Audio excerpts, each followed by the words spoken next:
और अब तक हम 650 अरब से ज़्यादा के नुकसान बचा कहते थे जी ना ही हो नहीं सकता, ना मुमकिन बात, ना आप जानते हैं किस तरह से फेसिस भी काम कर रहा है और ये बड़ा इम्पोर्टेंट है, ये नहीं हो सकता, फेल होगा, ये होगा, यानी इतनी नेगेटिविटी थी। हर कोई सोचता है मेरे साथ हादसा नहीं होगा, कि हर 1.25 मिनट के ऊपर सिर्फ पंजाब में एक हादसा होता है। इस तरह की सर्विसेज, इस तरह का इंटीग्रेटेड इमरजेंसी सर्विसेज का मॉडल पूरे जनूबी एशिया में और कहीं। साउथ एशिया में तो हम पहली टीम है जिसको अक़वाम मुत्तहिदा से certification milli.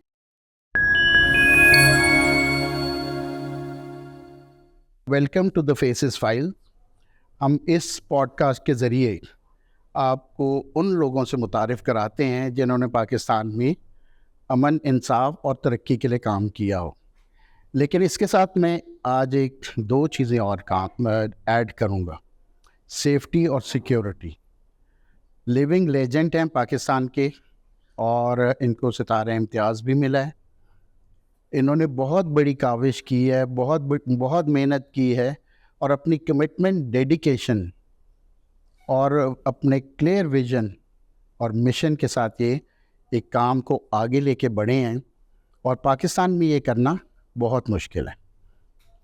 DG and founder rescue 1122 doctor Rizwan Nasir साहब, thank you very much doctor साहब, आपने टाइम दिया और मुझे पता है आपका टाइम जो है वो बहुत ज़्यादा स्केड्यूल टाइट रहता है, तो थैंक यू वेरी मच हमें टाइम देने के लिए। लेकिन हम सोचते हैं कि जो काविश 1122 कर रहा है पूरे पाकिस्तान और जो लोगों की खिदमत कर रहे हैं और जो लोगों की इन्वॉल्वमेंट कर रहे हैं, वो लोगों तक पहुँचे, ना सिर्फ पाकिस्तान में बल्कि पाकिस्तान से बाहर भी उन मुल्कों तक पहुँचे और पता चले कि पाकिस्तान में एक पॉजिटिव काम हो रहा है, पाकिस्तान में किस तरह की पॉजिटिव शख्सियात मौजूद हैं जो इस तरह का काम कर रहे हैं। डॉक्टर साहब welcome. Thank you ji, thank you and अस्सलाम वालेकुम टू एवरीबॉडी। रेस्क्यू 1122 की तरफ से मैं सबको यही कहूँगा कि अल्लाह करे कि पाकिस्तान में या बाहर भी किसी को भी कोई इमरजेंसी ना हो, बट जब भी कोई इमरजेंसी हो तो सिर्फ एक नंबर आपने डायल करना है, 1122। और अब तक हमने तकरीबन 1.5 करोड़ लोगों को रेस्क्यू किया है विदाउट डिस्क्रिमिनेशन। यानी ये नहीं हम पूछते वो अमीर गरीब है या किस मज़हब से है या किस जात से है या कहाँ से है, उसकी मदद जो है वो करते हैं, चाहे दिन हो चाहे रात, आंधी हो चाहे तूफान, जंजला हो चाहे आग। ये सब कुछ नामुमकिन सी चीज़ लगती थी। आई रिमेंबर कि जिस वक्त पहली हमने स्टडी की, मैं 91-92 की बात कर रहा हूँ, तो 95% चांसेस ये थे कि हादसे या इमरजेंसी में आपको एम्बुलेंस नहीं मिलेगी, जबकि लाहौर शहर में को 50 एम्बुलेंसेस अवेलेबल होती थी मुख्तलिफ लोगों के पास। कुछ अस्पतालों में खड़ी होती थी, कुछ फलाई इदारों के पास खड़ी होती थी, लेकिन लोगों को नहीं मिलती थी क्योंकि निज़ाम नहीं। अब निज़ाम जब बनाने की हमने बात की तो हर किसी ने मुझे यही कहा, डॉक्टर साहब ये अमेरिका यूरोप नहीं है, ये पाकिस्तान है, वापस आ जाए, ये यहाँ पे ऐसा काम हो ही नहीं सकता। एग्जैक्टली आप अपना ये जुनून को छोड़ दें, ये बातें, ये चीज़ें सारी पाकिस्तान में नामुमकिन है। तो हमने कोशिश की, वीकेंड्स के ऊपर मैंने ट्रेनिंग्स करानी डिफरेंट इंस्टीट्यूशंस की, हमारे जो मुख्तलिफ फलाई इदारे हैं, नॉन गवर्नमेंटल ऑर्गेनाइजेशन हैं, उनकी हमने ट्रेनिंग्स करानी एंड हम उनको मोटिवेट करते थे कि ऐसा सिस्टम बनाए कि अगर कोई भी इमरजेंसी हो तो उसमें ताकि रिस्पॉन्स का निज़ाम हो, ताकि बेसिक राइट टू है ना कि लाइफ है कि आप इमरजेंसी में ये ना हो कि खुदा न खास्ता आपका हादसा हो गया। और मुझे बड़ी अजीब सा लगता था जब मैंने वो जो पेशेंट देखे कि 95% लोग ऐसे हैं जिनके पास जो थे उनको कोई इमरजेंसी केयर नहीं मिली, को उठा के अगर ले गया तो ले गया, और वो उसके ऊपर भी चूंकि मेडिको लीगल केस बन जाता था कि अगर अच्छा आपने किया नहीं तो यू आर अ विटनेस, वो हर बार बंदा अदालत में जा रहा होता था तो लोग घबराते थे और खून बहते बहते जवान लोगों की सड़क पर डेथ हो जाती थी। ऐसा कोई निज़ाम नहीं था। सो वो चीज़ हमने बहुत साल, 10-12 साल ये इसी तरह से जिद्दोजहद का सिलसिला चलता रहा। फिर फाइनली हमने मिनिस्ट्री ऑफ इंटीरियर में 2001-2 में, और हमने सारे नेशनल रिफॉर्म्स करा लिए थे। हम सिविल डिफेंस को रीस्ट्रक्चर कर रहे थे जिस पे हमारे प्रोविंसेस भी मुत्तफ़िका तौर पे एग्री हुए और हमने सारी चीज़ें कर, बट जिनको हम रिस्पॉन्सिबिलिटी वो करने को तैयार नहीं थे, क्योंकि जब उन्होंने 20 साल से 30 साल से नहीं किया था, अब अचानक उनको कहा जाए कि 24 घंटे का इमरजेंसी नंबर चलेगा, आपको जाना पड़ेगा, ये ज़रा फिर काम मुश्किल हो जाता। सो हमने फाइनली जब किसी ने नहीं किया तो फिर उसके बाद यही था, डॉक्टर साहब उन्होंने कहा कि डॉक्टर साहब या मशवरे देने बंद कर दें या करके दिखा दें। अब ऑप्शन बड़ी मुश्किल थी, एक डॉक्टर जिसकी अच्छी बड़ी प्रैक्टिस हो, अपना ज़ाती हस्पताल हो, सब कुछ हो, सब कुछ छोड़ के आके एक लिमिटेड उसमें सैलरी में आना, फिर उसके बाद वो करना और काम करना, तो फैमिली की तरफ से भी ऑब्वियसली बहुत बड़ी डिस्टेंस थी कि क्या किस जुनून में पढ़ने लगो, ये होने नहीं लगा।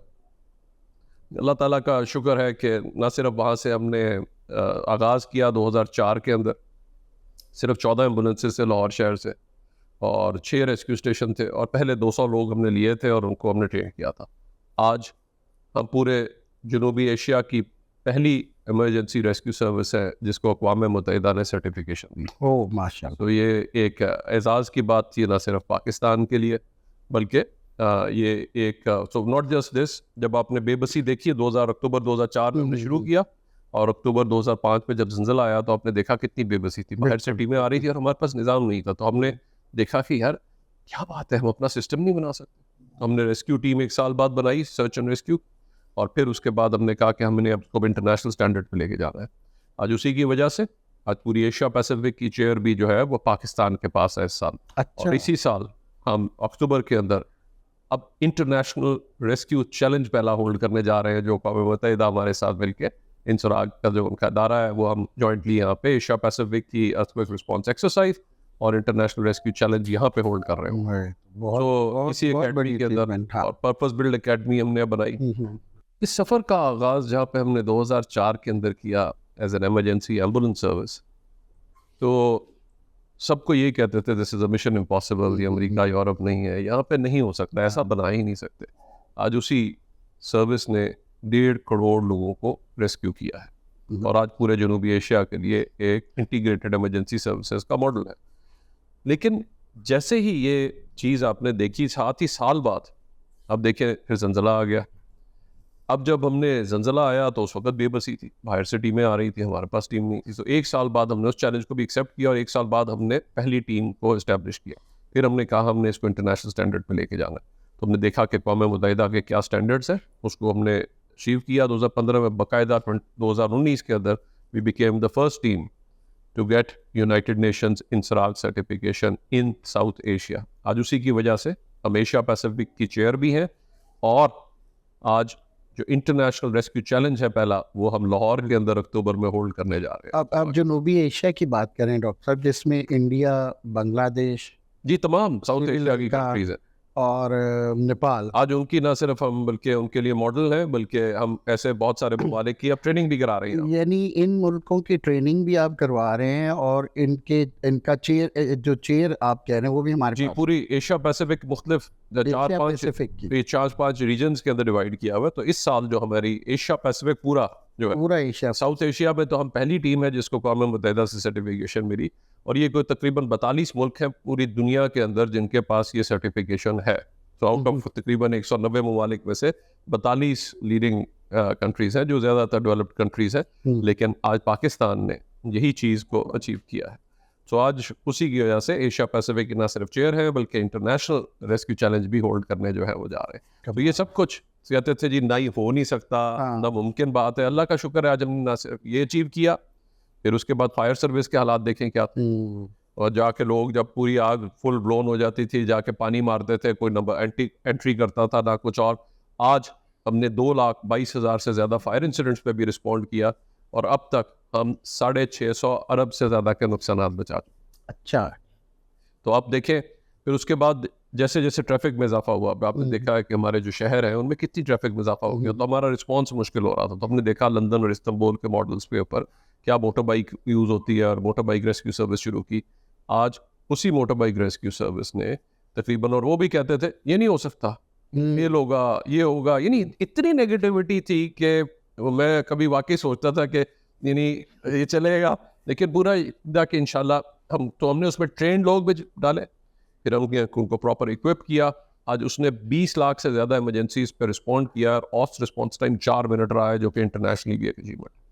ओह माशाल्लाह। फिर आप देखिए 2010 के फ्लड थे, उसमें एक अजीब सी बेबसी थी, जो रिस्पॉन्स टाइम है वो 4 मिनट, 4 मिनट जी। 20 लाख इमरजेंसीज के ऊपर हम रिस्पॉन्ड किया। और मेरा ख्याल है जनूबी एशिया में, साउथ एशिया में ये और कहीं सर्विस जी, ये इस तरह की सर्विसेज, इस तरह का इंटीग्रेटेड इमरजेंसी सर्विसेज का मॉडल पूरे जनूबी एशिया में और कहीं। तो we are proud of Pakistan and we are proud of rescue 1122 actually. Allah का शुक्र है जी कि अल्लाह ने हमें यानी कि लोगों की ज़िंदगियां बचाने का एक मिशन था, और आज एक कम से कम कह सकता हूँ पंजाब में, खैबर पख्तूनख्वा में, गिलगित बल्तिस्तान में और अब हमारे सिंध और बलूचिस्तान में भी हो रहा है कि एक इमरजेंसी नंबर है और उस पर हमको राइट टू लाइफ या राइट टू इमरजेंसी केयर जो है वो मिल रहा है। डॉक्टर साहब, ये 1192 भी आपसे मुंसलिक है? जी, हमारा जहाँ पे हमने दो चीज़ें देखी जब हमने आज 1.5 करोड़ लोगों को रेस्क्यू किया, उसमें बहुत सारे ऐसे लोग हैं जो बेचारा कोई किसी दूसरे शहर से बिजनेस के लिए आया होता है, कोई दूसरा शहर से काम करने के लिए आया होता है और खुदा न खास्ता उसका कोई हादसा हो जाता है और उसके बेचारे के वो नहीं है, फिंगरप्रिंट्स ठीक नहीं है या दूसरी चीज़ नहीं, तो वो और या अगर वो भी तो उसको बेचारे को अगर उठा के लेके जाता है अस्पताल, तो उस वक्त वो बेचारा अगर कॉन्शियस नहीं है, बेहोश है, तो उसकी फैमिली परेशान होती थी पीछे। तो मुझे कई इस किस्म की कॉल्स आती कि जी मेरा इस तरह बच्चा चला था और उसने शाम तो पहुंचना था, हमारा 5-6 घंटे हो गए, उससे रब्ता नहीं हो रहा, कोई खुदा ना खास्ता उसका हादसा तो नहीं हो गया, कोई ऐसी चीज़ तो नहीं हो गई। तो अब हमें जो भी कोई अनआइडेंटिफाइड मिलता है, बजाय कि उसकी फैमिली पूरे अस्पतालों में जाके राउंड कर रही हो, उसका हम डेटा अच्छा अपने ये 1192 यानी 9211 को अगर उल्टा कर ले, 9211 को तो कोई अगर 9211 हो जाता है तो 1192 के ऊपर वो कॉल कर सकता है। अच्छा। और उसके ऊपर जो है ये हमने उस पे वो उसका डेटा होगा और इन्फॉर्मेशन होगी, तो उसकी फैमिली अगर हमें पूरी उसके पर्टिकुलर्स देती है तो हम उसको वापस रीयूनाइट करा देते हैं। तो ये हमने एक शुरू की।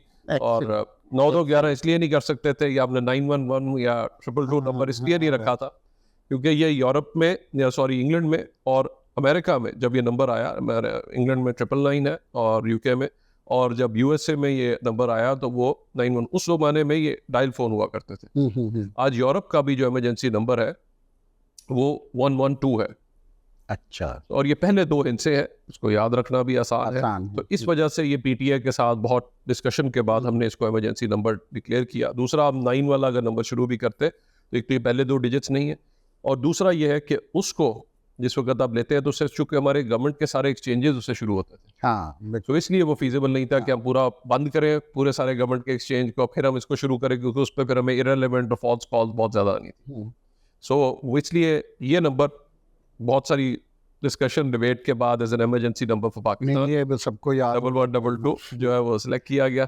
तो इसी तरह से हमने मैं जो था, तो ये जब हमने सारा पूरा सिस्टम बनाया, फिर 2010 के अगर आप देखें फ्लड्स आ गए, उसमें बेबसी थी एक अजीब सी, तो हमने किश्तियाँ ली और आज हम तकरीबन अब पिछले साल भी अगर हम देखें जो सब दरिया सतलुज में बहुत अरसे बाद पानी आया और उसमें जब सारा ये इनंडेट हो गए, वादियाँ इफेक्ट हुई, तो हमने डे एंड नाइट ऑपरेशन कसूर से लेकर पंजनक तक, बहावलपुर तक हमने पूरा का पूरा ऑपरेशन कंडक्ट किया डे एंड नाइट। उसमें 3,18,000 लोगों को हमने रेस्क्यू किया, जिसमें तकरीबन 18,000 17,000 के करीब जानवर भी मौजूद थे, क्योंकि लोग अपने सारी उनकी वार्निंग है उसके बगैर नहीं निकलते थे, तो उनको भी हमने साथ साथ निकाला और उसकी वजह से कोई भी डेथ्स नहीं हुई। तो 2-4 डेथ्स हुई, वो लोग छुप के बाद में रात को गए कोई चीज़ लेने के लिए या कुछ और बगैर बताए, वो इस किस्म के, अदरवाइज हमने टाइमली इवैक्यूएशन, और इस चीज़ की वजह से अल्लाह का शुक्र है कि उस तरह से हमारी कोई डेथ नहीं हुई। तो ये सारी चीज़ों को बनाना, फिर ना सिर्फ ये, आपने देखा कि जिस वक्त कोविड आया अपने फैमिली वाले करीब जाने को घबराते थे, बिल्कुल वो भी हमने ऑपरेशन नीड किया। मैं कहा जी बंद कर दें, मैंने कहा जी इमरजेंसी सर्विस अगर बंद कर देंगे तो रिस्पॉन्ड कौन करेगा। मैंने कहा जी हम बंद नहीं करेंगे, हम अपनी तैयारी शुरू कर रहे हैं to deal with this challenge. So फरवरी में जैसे ही अनाउंसमेंट हुई, हमने अपनी एकेडमी के अंदर ट्रेनिंग शुरू कर दी, क्योंकि हमने हैजमैट की ट्रेनिंग की हुई थी, और अल्लाह का शुक्र है कि जिससे ही हुआ, जिस वक्त फैमिली वाले भी परेशान थे तो हम उस वक्त रिस्पॉन्ड कर रहे थे, और हमने तकरीबन 24,000 लोगों को जो इसमें अफेक्टेड थे उनको ना सिर्फ हमने अस्पताल तक पहुंचाया, उनकी मदद की, बल्कि अस्पताल में भी जब सुबह स्टाफ शॉर्टेज हुआ, हमने अपना स्टाफ जो वहाँ पे भेजा, जो बस उनका अपना स्टाफ डरता हुआ नहीं कर रहा था, तो हमने वहाँ पे भी उनको हेल्प किया। और उसके बाद जिस वक्त खुदा न खास्ता उनकी डेथ हो जाती थी, तो उनका बाकायदा इज़्ज़तदार तरीके से उनको दफनाने की आदत की, इनका अमल भी जो है वो रेस्क्यू ने परफॉर्म किया, और 4,000 तकरीबन बरियल्स भी हमने जो किए। तो ये सारी चीज़ें जो थी, अल्लाह का शुक्र है कि वो नहीं सिर्फ, बल्कि एनिमल रेस्क्यू भी अगर आप देखें तो 55,000 से ज़्यादा डेली के को 20-30 एनिमल भी अगर कोई बेचारे इफेक्ट होते हैं तो उनको भी हम जो है रेस्क्यू कर रहे हैं। सो आज कोई भी इमरजेंसी में कॉल करता है, चाहे वहाँ पे गोलियां भी चल रही है और कुछ जख्मी है, तो हम वहाँ पे भी जाते हैं और लोगों की जिंदगियां जो है वो बचाने की। मैं पूछना चाह रहा हूँ, वन व्हीलिंग जो एक बहुत बड़ा हैजर्ड है, और उस पर भी आपने काफ़ी काम किए। जी, वन व्हीलिंग का ये था कि मैं बड़ा परेशान हुए हम जब ये, आई थिंक जो उस वक्त जो सिचुएशन थी, 2000 जब हमारी ये बहुत ज़्यादा वन व्हीलिंग और गैंग्स बनने शुरू हो गए थे, हम रोज़ाना यंग बच्चों को उठा रहे थे with head injuries, spinal injuries. तो बहुत परेशान थे और मुझे अमेरिका के हार्ले डेविडसन गैंग्स याद आते थे। तो मैंने कहा कि ये तो अगर यहाँ पे कल्चर आ गया तो हर स्ट्रीट लाइट पे आपको लूटा जा रहा होगा और इस किस्म की चीज़ें होगी। तो फाइनली बट उससे भी ज़्यादा कंसर्न था जब हम यंग बच्चों को देखते थे हेड इंजरी के साथ, माजूरी के साथ वहाँ पे पड़ा हुआ। तो हमने इस पे फिर बात की तो उन्होंने कहा जी कि इस पे तो कोई कानून नहीं है। तो फिर जो है वो सज़ा तो हमें बाकायदा कानून में अमेंडमेंट करानी पड़ी, उसको जाके हमने डेटा के साथ डिफेंड किया।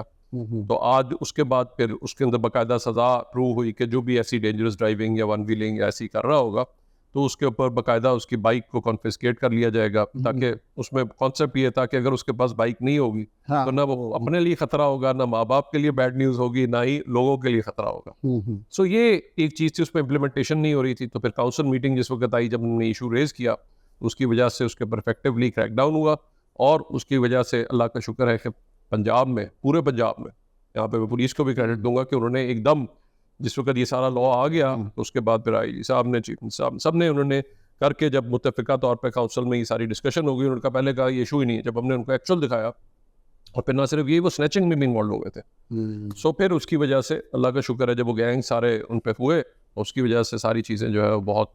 तो ये भी क्रेडिट आपको और रेस्क्यू 1122 को जाता है। इसको ये बहुत कम लोगों को ये पता है। हमारा सिर्फ कोशिश ये होती है कि हमने जो भी काम करते हैं हम एविडेंस बेस्ड डेटा की मदद से करते हैं। अगर आप डेली देखें हमारी 5000 इमरजेंसीज हैं और उसमें अगर देखें तो आप कोई 1100-1200 ट्रैफिक के हादसा है। और बल्कि यहाँ पे मैं ख़ास तौर पे लोगों से अपील करना चाहूँगा कि लोगों को मैं अक्सर देखता हूँ, हर कोई सोचता है मेरे साथ हादसा नहीं होगा, लेकिन मैं उनको ये हकायक बताता चलूँ कि हर 1.25 मिनट के ऊपर सिर्फ पंजाब में एक हादसा होता है, उसमें 80% मोटरसाइकिल इन्वॉल्व है।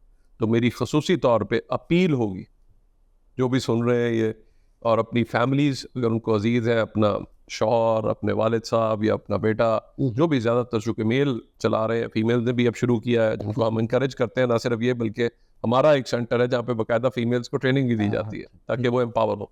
लेकिन अभी चूँकि ज़्यादातर नंबर मेल्स का है तो मैं सबसे ये कहूँगा ख़वातीन से कि उनसे ये वादा लें कि वो अपनी स्पीड 50 किलोमीटर फी घंटा से ऊपर नहीं लेके जाएंगे और एक्सट्रीम साइड लेन में जाएंगे। टाइम पे वो निकले ताकि वो बर वक्त दफ्तर जो है वो बाहिफाजत पहुँच सके, और इसी तरह वापसी पे जल्दबाजी में खुदा ना खास्ता घर जाने की बजाय अस्पताल या उससे आगे ना कहीं पहुँच जाए। तो इसलिए इस चीज़ के ऊपर अगर सिर्फ उनसे ये इंश्योर कर लें कि वो 50 से कम की स्पीड पर रहे, एक यूज़र फ्रेंडली हेलमेट्स है लाइट वेट, वो कम से कम यूज़ करें और उसको प्रॉपर स्ट्रैप करके रखें। और आइडियली अगर साइड मिरर्स हो ताकि आपने जब लेन बदलनी है तो ये ना हो बगैर देखे आप बदलें और पीछे से आके आपको गाड़ी हिट कर दे। तो जब गाड़ी हिट करेगी तो नुकसान आपका होगा। और आज जहाँ पे 12 से 15 डेथ्स होती हैं डेली बेसिस पे ट्रैफिक हादसा की वजह से, वहीं पे 550-600 लोग एडमिट होते हैं अस्पताल के अंदर जो कोई ना कोई माजूरी लेकर वापस जाएंगे। ये किसी के साथ भी हो सकता है। तो मैं आज मैसेज भी दूंगा और लोगों से अपील भी करूंगा कि इस चीज़ का ख्याल करें, आज़त से चलाएं। इसकी वजह से आप सारी उम्र के लिए माजूर भी हो सकते हैं या खुदा न खास्ता आपकी डेथ भी हो सकती है। तो इसलिए प्लीज़ इस चीज़ का हमारा जहाँ पे आज रेस्क्यू आपको हर वक्त रेस्क्यू करने के लिए मौजूद है, लेकिन अपनी ज़िंदगियाँ ख़तरे में मत डाल। और साथ ही साथ एक और पैगाम मैं ज़रूर देना चाहूँगा, और वो आप जानते हैं किस तरह से फेसिस भी काम कर रहा है और ये बड़ा इम्पॉर्टेंट है, वो काम है कम्युनिटी के साथ। डॉक्टर साहब थैंक यू वेरी मच।